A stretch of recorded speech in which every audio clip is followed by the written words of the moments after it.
This is Fred Rowe from Sarah Bright Dot Fly Fishing Guide Service. I've been teaching, guiding, writing, and lecturing on fly fishing in the Eastern Sierras since 1982.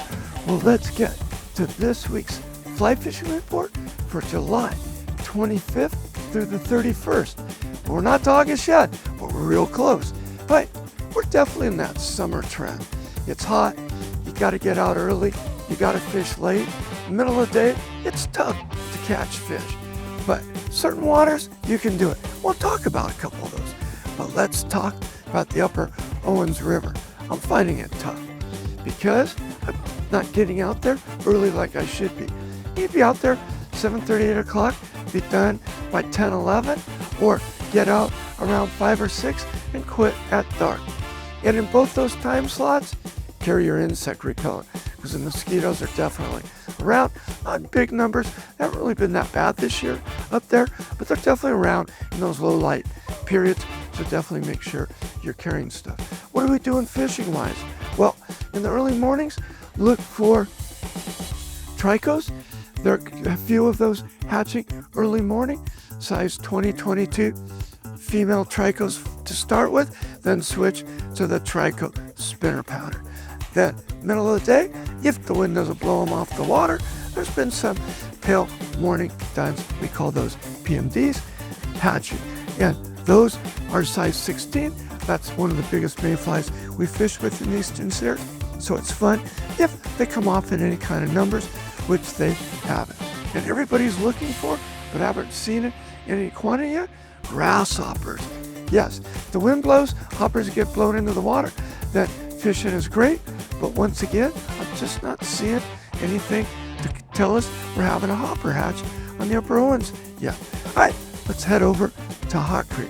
Hot Creek's consistent dry fly. That's why we call it the easiest to fish hard water, because the fish are feeding selectively on specific insects. There, it starts with trichos in the morning.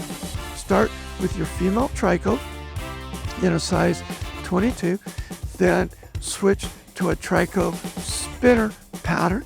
Then in somewhere in there is the caddis emergence. That's where all the caddis go upstream, determine where they're going to lay their eggs because they're poor flyers. They crash on the water. Trout know what to do. They know to feed on those guys when they hit the water. Then look for pale morning duns, size 16, and blue wing olive mayflies in a size 20. Then, if you're on the creek late in the evening, look for the male trichos to be hatching and look for the caddis to be hatching.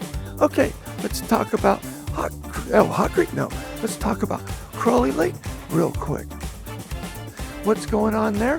Well, yep, boats are out in the back of the lake. They're looking for the springs. Springs is where the cooler water is. That's where fish are concentrated. If you can find cool water and mud flats, not lots of aquatic vegetation growth on the bottom, that's where the insects are hatching out. That's where the trout are congregating. Because yes, they're looking for the food. You're going to do well. Look for those fish in 15 to 25 feet of water. And what are they feeding on? Well, they're feeding on tiger midges, zebra midges, and they're also feeding on blood midges. And then fish those things anywhere from 3 inches, 3-4 feet off the bottom, depending on the time of day you're fishing up there. Okay, Lower Owens River still blown out. So that leaves us with Bishop Creek Canal. Again, that's a water. If you're on it early, you're going to find rising fish, feeding fish on nymphs. If you're out there late, you're going to find some caddis activity. But middle of the day, when I usually have time to get out there, it's been tough. I'm only getting a few fish out there fishing it middle of the day. Okay, let's talk about a couple other spots. Bishop Creek itself, up in the canyon. Weir Pond. God, it's still fishing good. And what are we doing up there? That's what I call classic opportunistic trout fishing. Use a dry and a dropper. What am I using for the dry? Well, I'm using size 16 stimulators, Adams parachutes, elk hair caddis, and royal wolves. What am I using for the nymphs?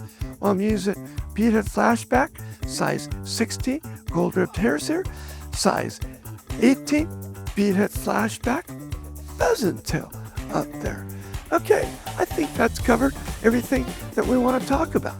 So this has been Fred Rowe from Sierra Bright Dot Fly Fishing Guide Service.